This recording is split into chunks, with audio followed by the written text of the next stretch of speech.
12 Iranian ballistic missiles hit Ben Gurion International Airport outside of Tel Aviv at 2:47 in the morning on March 14th. From the first impact to the end, the attack lasted less than 2 minutes. Israel's sole international airport was closed when it ended. Craters up to 15 meters wide and 5 meters deep were created when 4 missiles struck the main runway. 73 commercial and military aircraft were parked in the airplane parking grounds when 3 missiles hit them. 18 hours after 2 missiles struck the fuel storage tanks, the fires were still raging. Terminal 3 collapsed as a result of 2 missiles striking it. The air traffic control tower was struck by 1 missile. The majority of the 89 fatalities were passengers who were sleeping in the terminal while awaiting early morning departures, ground crews, and overnight maintenance personnel. There were 234 injuries. Ben Gurion International Airport is not open at all. There are no planes taking off or landing. There will be no more international flights to or from Israel. Israel is now cut off from the world economy in ways that no military action can swiftly undo, and the nation's only significant international airport has been destroyed. Subscribe to From Report right now and turn on notifications. This morning's events at Ben Gurion are more than just military incidents. Regardless of what transpires on the battlefield, the effects of this strategic and economic disruption will compound for months. Before the markets open, you must have this analysis. Understanding Ben Gurion's true significance to the Israeli economy is essential to appreciating the entire impact of what transpired. Since a military installation was not the target of this attack, it was an attack on Israel's international relations. Every year, Ben Gurion serves around 20 million travelers. It handles the vast bulk of Israel's international passenger traffic, cargo operations, corporate trips, medical evacuations, and military logistics that rely on tourism income, civilian aviation infrastructure. This one facility is used for emergency supply chains, foreign investment flows, and the fundamental projection of national stability. There is no such option for Israel. Although Haifa and Eilat have smaller airports, neither can handle wide-body international aircraft, like Boeing 787s and Airbus A350s, which carry the passenger and cargo volumes necessary to make international connectivity commercially significant. They are made for smaller jets and regional turboprops. Ben Gurion is the only choice available for wide-body international operations. The attack cannot be fully comprehended without the strategic context of that geographic and infrastructural reality. One of several choices was not destroyed by Iran. It eliminated the only choice. The complete picture of the impending economic disruption is provided by the repair timeframe. Excavation, compaction, and repaving with reinforced concrete that can support wide-body airplane loads are necessary for the main runway craters, which are 15 meters wide and 5 meters deep. It will take 4 to 6 months only to fix the runway. When 2 missiles hit Terminal 3, the structure collapsed. It will probably take 12 to 18 months to completely dismantle and rebuild the terminal. Before regular operations can resume, 73 aircraft wreckages must be removed from the aprons and taxiways. This process, which takes 2 to 3 months, entails slicing burning aircraft into sections and clearing the debris. Before such areas can be used safely again, environmental remediation is necessary since the fuel fires from the storage tank strikes have saturated parts of the airport with aviation fuel that has seeped into the ground, extending the schedule by 3 to 4 months. Ben Gurion is expected to reopen in September 2026. January 2027 is a reasonable guess. Israel won't have a working international airport for at least 6 months and possibly as long as 10. Now, to the query that defense analysts are already scrutinizing urgently, why did not one of the 12 inbound missiles get stopped by any of the 31 interceptors? 3 Iron Dome batteries were placed around the perimeter of the airport to protect Ben Gurion. On the evening of March 13th, those batteries were totally functional. They saw the missiles approaching. 31 interceptors were fired. Not a single interception was successful. Neither a malfunction nor a random failure occurred. It was the outcome of a weapon system designed to thwart precisely this type of defensive reaction. Preliminary IDF assessments indicate that the 12 K-bar Shikhan-4 missiles approached Ben Gurion simultaneously from various different approach angles, rather than from a single vector. 10 submunitions were released during terminal descent by each missile's cluster munition warhead. This indicates that when the warheads opened, 12 inbound missiles became 120 distinct targets. The K-Bar-Shikhan 4 submunitions are specifically made to defeat interception, whereas the Iron Dome system tracked the approaching missiles and tried to engage them. They use control fins and GPS direction to make erratic movements throughout the descent. They launch at low enough altitudes to leave little time for the Iron Dome to engage. Additionally, the defensive system's processing capacity is overloaded when 120 submunitions come concurrently from several angles. It is unable to produce and implement engagement solutions quickly enough to handle the load. There was not a single missile intercepted. Each of the 12 made it to their intended zones. The IRGC described the precision with which the submunitions impacted the runways, the terminal, the fuel storage, the aircraft parking areas, and the control tower as intended to cause maximum operational disruption and greatest economic damage. The goal was accomplished on both counts. Since the IDF acknowledged that over half of the Iranian ballistic missiles used in this fight had cluster warheads, this channel has been monitoring the same cluster munition issue. The moment the casing opens at altitude, the defensive mathematics of a single approaching warhead becomes the defensive mathematics of dozens of autonomous moving submunitions. There is currently no missile defense infrastructure in use anywhere in the world that can handle that volume of simultaneous tracking and engagement. The failure of the Iron Dome at Ben Gurion was not caused by a malfunctioning system. It served as an example of a technology's operational ceiling being put to the test against a challenge it was not intended to overcome. One of the biggest single-event aviation losses in history is represented by the aircraft losses at Ben Gurion, and the financial fallout from those losses will be much greater than the aircraft's actual worth. At the time of the attack, Israel's primary airline, El Al, had 23 wide-body Boeing 787 Dreamliners and Boeing 717s on the ground, each worth about $300 million. For El Al alone, 23 airplanes at a cost of $300 million apiece equates to losses of over $6.9 billion.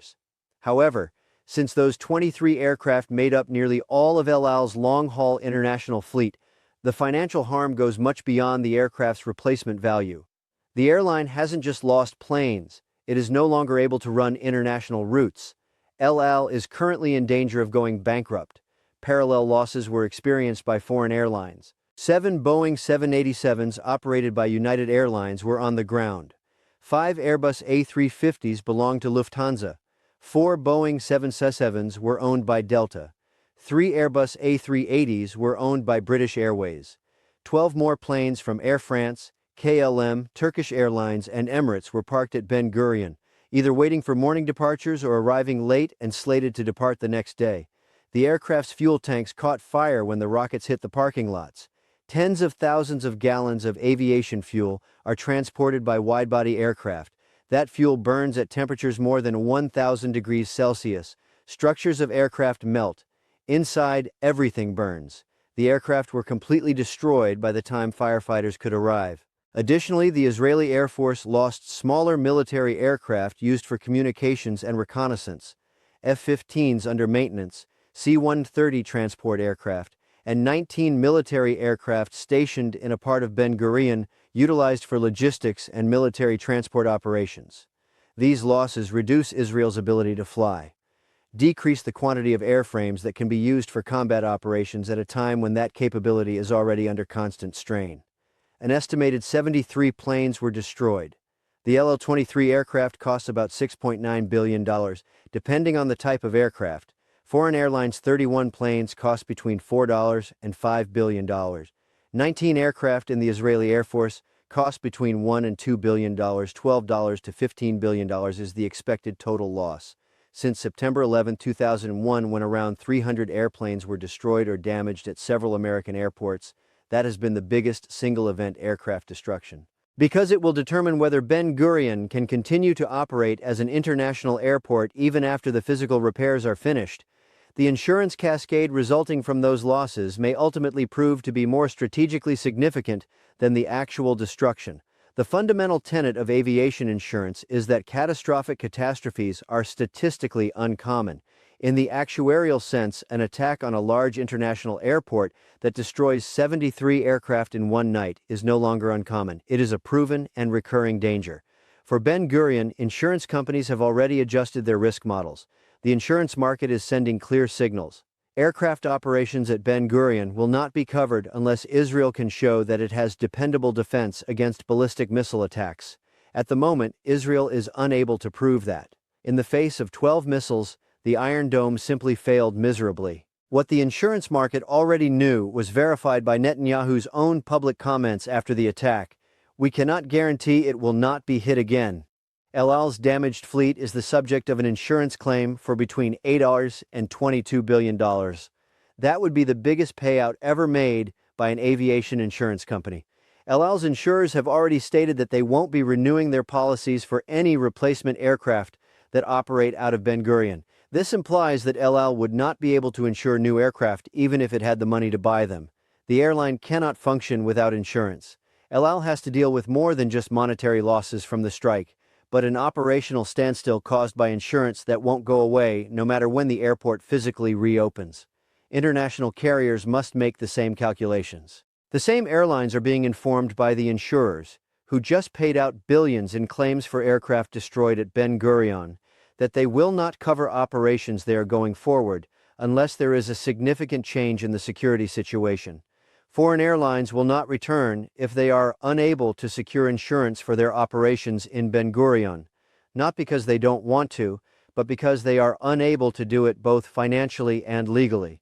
Israel may have to deal with a situation where Ben Gurion is fixed and physically restored, but it is still mostly deserted because no airline can afford the insurance premiums associated with operating there. In his post-attack statement, Netanyahu made this clear. We cannot guarantee it will not be hit again. After reading that remark, every airline, insurer, and traveler who intended to fly through Ben Gurion came to the same conclusion. Examining the historical comparison is interesting because it sheds light on the asymmetry of the attack's outcomes as well as its strategic logic. During the crisis in Lebanon, Israeli Air Force aircraft attacked Beirut's Rafik Hariri International Airport on July 13, 2006. Runways were devastated in the attack, and the airport was closed for weeks.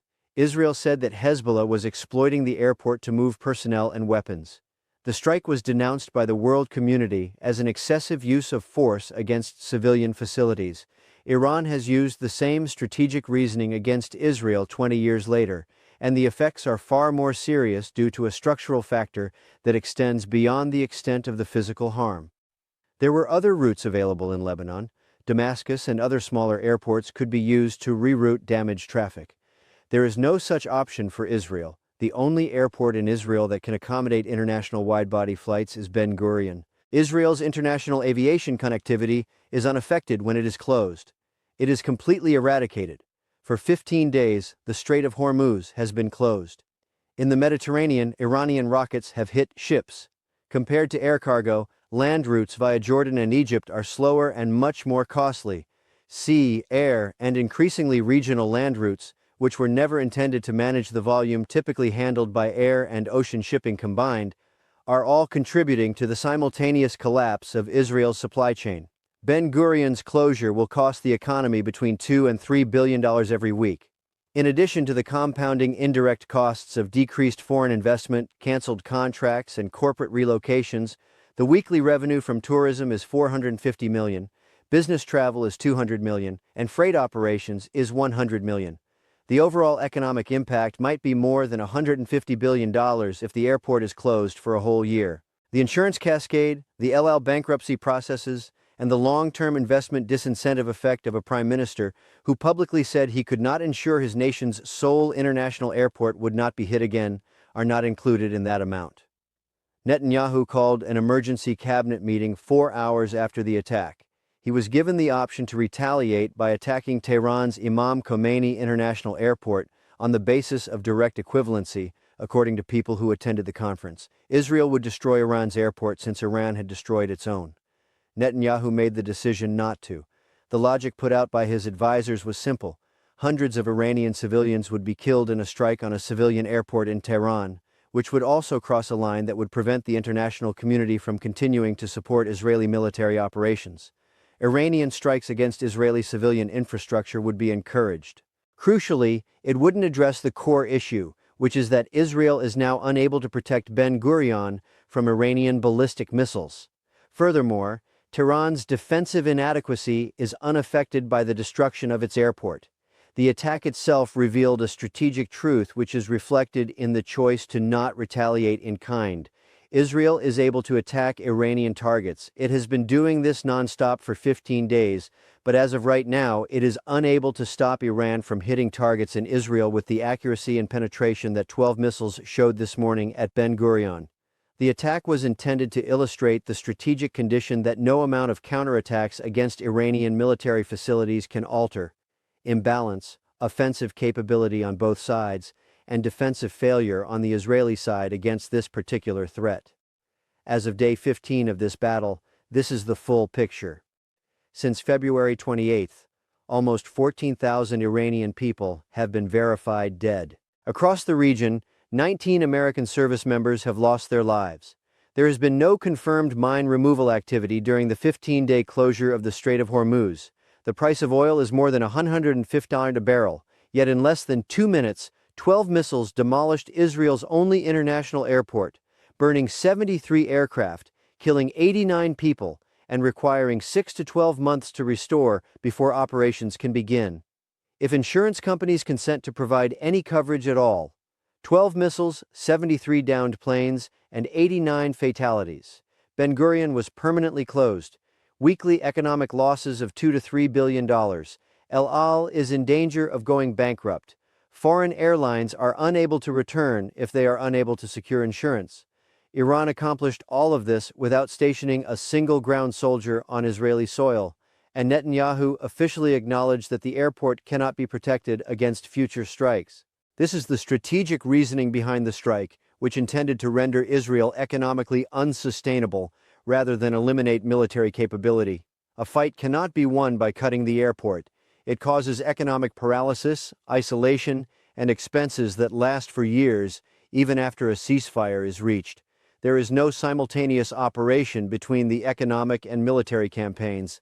The main campaign is the economic one, and the instrument that makes it possible is the military campaign. Turn on alerts and sign up for From Report. The analysis will be available after the insurance market decides on Ben Gurion coverage.